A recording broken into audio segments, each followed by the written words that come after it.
దేశవ్యాప్తంగా ఎరగదీస్తామని చెప్పిన India black కూటమి ఫ్యూచర్ ఏంటి? అసలు ఓటమే తప్ప గెలవడం కుదరదని ప్రత్యర్థి పార్టీలు ఎగతాళి చేస్తుంటే రాహుల్ గాంధీ ఏం చేయబోతున్నారు?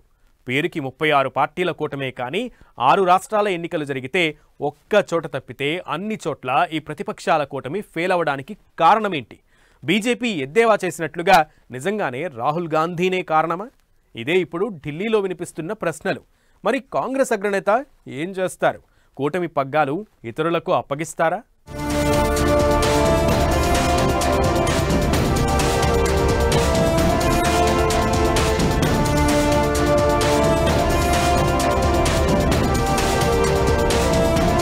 ఒక్క ఫలితం, కూటమి అంతా కకావికలం. ఇండియా బ్లాక్ నుంచి పార్టీలు జంప్ అవుతాయా? హస్తం తాను అస్తవ్యస్తమవుతూ అవతలి పార్టీలను ముంచుతుందా? అసలు కూటమిలో ఇకపై కలిసి వచ్చే పార్టీలేంటి? నడిపించే పార్టీ ఏది? బీహార్ అసెంబ్లీ ఎన్నికల ఫలితాలు దేశంలోని ప్రతిపక్షాల కూటమినే ప్రశ్నార్థకం చేశాయి.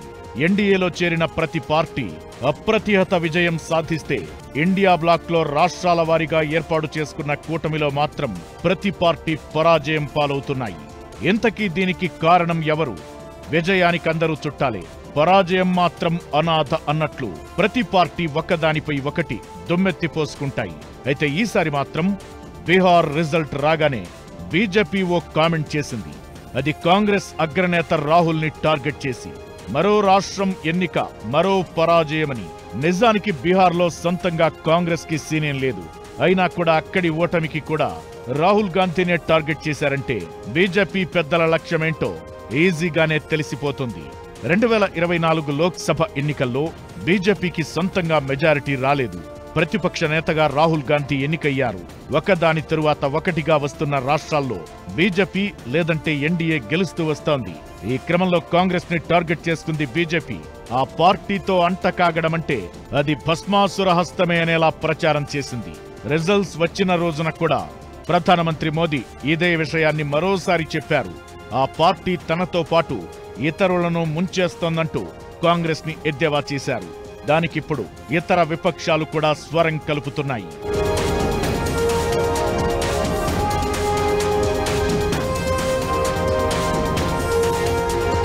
మరోవైపు రాహుల్ గాంధీ మాత్రం ఎప్పట్లానే బీహార్ ఫలితాలు ఆశ్చర్యపరిచాయని చెప్పారు. పనిలో పనిగా బీహార్లో మొదటి నుంచి న్యాయంగా జరగలేదని చెప్పుకొచ్చారు. ఓవేళ మొదట్నుంచి బీహార్లో న్యాయంగా ఎన్నికలు జరగనప్పుడు ఇక రాహుల్ కొత్తగా ఆశ్చర్యపడాల్సిందేముంది? ఈ లాజిక్ లేకుండా బీజేపీకి వ్యతిరేకంగా ఎంత ప్రయాసపడినా ప్రయోజనం ఉండదు. ఎన్డీఏ కూటమి ఉన్నంత బలంగా ప్రతిపక్షాల మహాగఠబంధన్ లేదనేది చాలా మంది బీహార్లో చెబుతున్న మాట. అయితే దానికి రుజువు మాత్రం ఎన్నికల ఫలితాల రూపంలోనే అంగీకరిస్తున్నారు. లేదంటే తేజస్వి యాదవ్, రాహుల్ గాంధీ ఉమ్మడి ప్రచారానికొచ్చిన స్పందన చూసి నిజంగానే జనం తమకి పట్టం గట్టబోతున్నారనే భ్రమలోనే ఉండేవారు. ఇదే, ఈ అతి నమ్మకమే కూటమి కొంపని ప్రతి రాష్ట్రంలోనూ ముంచేసింది.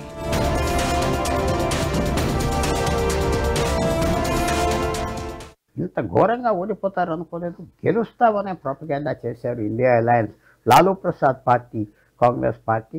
ఆఖరికి ఇంత విశేషంగా ఓడిపోయారనగానే అందరూ ఆలోచిస్తున్నారు.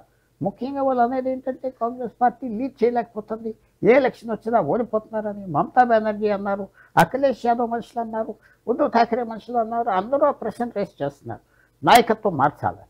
సో తప్పకుండా కాంగ్రెస్ పార్టీకి ఇది పెద్ద సెట్బ్యాక్ అయిపోయింది. ఆ బీహార్ ఎలక్షన్లో కాంగ్రెస్ పార్టీకి మేజర్ రోల్ లేకపోయినా వాళ్ళు భారం తీసుకున్నారు. ఏదో విజయం వస్తే మన క్రెడిట్ వస్తుందని ఆ పొరపాటు చేసినందుకు ఓటమి బాధ్యత ఎక్కువ కాంగ్రెస్ పార్టీ మీద పడిపోతుంది, ఇండియా అలయన్స్ మీద పడుతుంది, లాలూ ప్రసాద్ యాదవ్ ఆయన కొడుకు మీద పడుతుంది లేదు. సో తప్పకుండా ఈ పరిణామాలు ఎంతవరకు వెళ్తాయంటే కాంగ్రెస్ ప్రెస్టీజ్ దెబ్బతిన్నది, రాహుల్ గాంధీ గారు ప్రెస్టీజ్ దెబ్బతిన్నది. ఆ ప్రెస్టీజ్ మళ్ళీ తెచ్చుకోవటానికి ఆయన ఏదో రియాక్షన్ ఇవ్వాలి. హర్యానా ఎలక్షన్, మహారాష్ట్ర ఎలక్షన్ ఓడిపోయి కూడా మమతా బెనర్జీ వాళ్ళు అన్నారు మార్చాలి నాయకత్వం అని, లాలూ ప్రసాద్ కూడా అన్నారు. సో ఇప్పుడు ఏదో స్టెప్ మాత్రం తీసుకోవడం తప్పదు. అసలు ఇండియా బ్లాక్ కూటమిలో కాంగ్రెస్ ప్లేస్ ఏంటి? ఎంపీ సీట్ల వారీగా చూస్తే మొత్తంగా ఈ బ్లాక్ కి 235 సీట్లు ఉన్నాయి. ఏకంగా 36 పార్టీలు ఇందులో ఉన్నా పెద్దన్నలా కాంగ్రెస్ వ్యవహరిస్తుంది. దానికి 101 సీట్లు ఉండగా సమాజ్వాదీ పార్టీకి 37 సీట్లున్నాయి. తృణమూల్ కాంగ్రెస్ కి 28, డిఎంకేకి 22 మంది పార్లమెంటు సభ్యులున్నారు. ఉద్ధవ్ ఠాక్రే శివసేనకి 9, శరద్ పవార్ ఎన్సీపీకి 8 మంది సభ్యులున్నారు. ఇక మిగిలిన సిపిఐ, సిపిఎం, ఆర్జేడీ, జార్ఖండ్ ముక్తి మోర్చా లాంటి ఇతర పార్టీలకు 4, 3 సీట్ల చొప్పున పార్లమెంట్లో ప్రాతినిధ్యముంది. ఈ నంబర్ల సంగతి పక్కన పెడితే కాంగ్రెస్ తన ఉనికిని చాలా తక్కువ రాష్ట్రాల్లో మాత్రమే చాటుకుంటోంది. కానీ పోటీ చేసే సీట్ల విషయంలో మాత్రం బిగ్ షేర్ అడుగుతోంది. ఇదే అసలు చిక్కుగా ఇతర పార్టీలు ఆరోపిస్తుంటాయి. బిగ్ బ్రోలా బిల్డప్ ఇవ్వడం కాదు, పట్టు విడుపు లేకుండా వ్యవహరించడం కాదు, కాస్త కామన్ సెన్స్ తో వ్యవహరించాలని మండిపడుతుంటాయి. ఇప్పుడు బీహార్ ఫలితం తరువాత వాటికి మరోసారి ఛాన్స్ దొరకడంతో అసలు ఈ ప్రతిపక్షాల కూటమిలో తన పాత్ర ఏంటో కాంగ్రెస్సే తేల్చుకోవాలని సవాళ్లు విసురుతున్నాయి.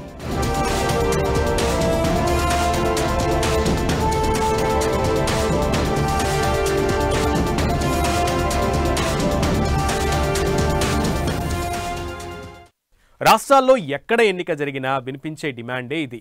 కాంగ్రెస్ తన వైఖరి మార్చుకోవాలని, అసలు ఇండియా బ్లాక్ లీడర్షిప్ మారాలని చెప్తుంటారు. బీజేపీ మాత్రమే ఇలా రాహుల్ని టార్గెట్ చేసిందంటే అర్థం చేసుకోవచ్చు. మరి ఇతర మిత్రపక్షాలు కూడా కాంగ్రెస్ని విమర్శించడానికి కారణమేంటి?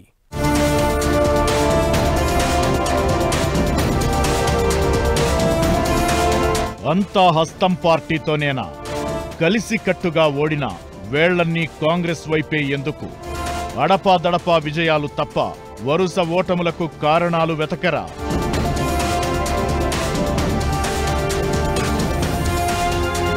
మహారాష్ట్ర, ఢిల్లీ, జమ్మూ కశ్మీర్, హర్యానా, జార్ఖండ్ అసెంబ్లీ ఎన్నికల్లో ఒక్క జార్ఖండ్ మినహా ఎక్కడా కూడా కాంగ్రెస్ ఆధ్వర్యంలోని ఇండియా బ్లాక్ గెలుపు సాధించలేదు. దీనికి కారణాలు సులభంగానే అర్థం చేసుకోవచ్చు. అతి విశ్వాసం, అంతర్గత సర్వేల్లో తామే గెలుస్తామనే ధీమాతో లోకల్ సెంటిమెంటును మర్చిపోవడం. అది బాగా వినిపించిన జేఎంఎం జార్ఖండ్లో మాత్రం గట్టెక్కించగలిగింది. అయితే ఇదంతా అంశాలకు సంబంధించిన విషయమైతే అసలు సీట్ షేరింగ్ లో కాంగ్రెస్ పాత్ర కూడా దారుణంగా ఉంటుందనేది చాలా చోట్ల వినిపించిన మాట. ఈ అతి తట్టుకోలేకే ఢిల్లీలో అరవింద్ కేజ్రీవాల్ పార్టీ బ్లాక్ నుంచి బయటకు పోయారు. కాంగ్రెస్ అలా ఓ స్పాయిలర్ పాత్రని ఢిల్లీ అసెంబ్లీ ఎన్నికల్లో పోషించింది. తాను అధికారంలోకి రాకుండా మరో పార్టీని పవర్లో కొనసాగించకుండా చేయడంలో కాంగ్రెస్ సక్సెస్ అయిందని హేళనకి గురైంది.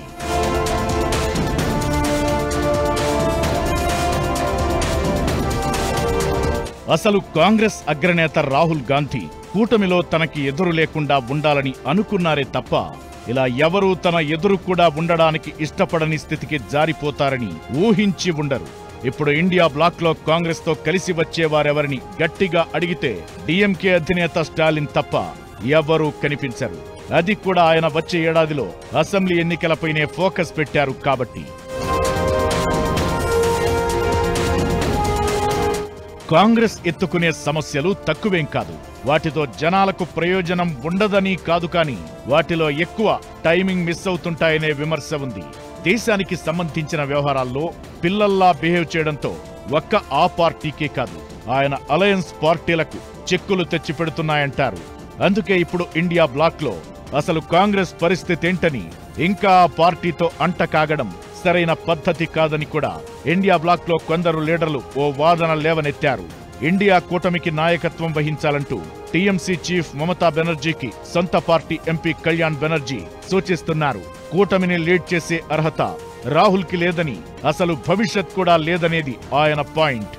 అందుకే మమతా బెనర్జీనే ఇండియా బ్లాక్ కూటమిని నడిపించాలని కోరారు. బీజేపీని తమ రాష్ట్రంలో ప్రతి ఎన్నికలోనూ ఓడిస్తున్నామని, కాంగ్రెస్ మాత్రం ప్రతి ఎన్నికలో బీజేపీ చేతిలో ఓడిపోవడం చూస్తున్నామని చెబుతున్నారు.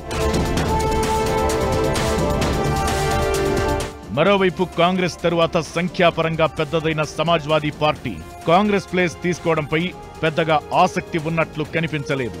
2027లో యూపీలో ఎన్నికలున్న దృష్ట్యా అఖిలేష్ యాదవ్ రాహుల్ కి బదులుగా యాక్టివ్ పార్ట్ తీసుకున్నా ఆయన ఇతర రాష్ట్రాల్లో పెద్దగా తిరిగింది లేదు. ఈ కోణంలో రాహుల్ కి పోటీ లేకపోవచ్చు గాని మమతా బెనర్జీ మాత్రం కాంగ్రెస్ పై పరోక్షంగా దాడికి దిగరనే గ్యారంటీ లేదు.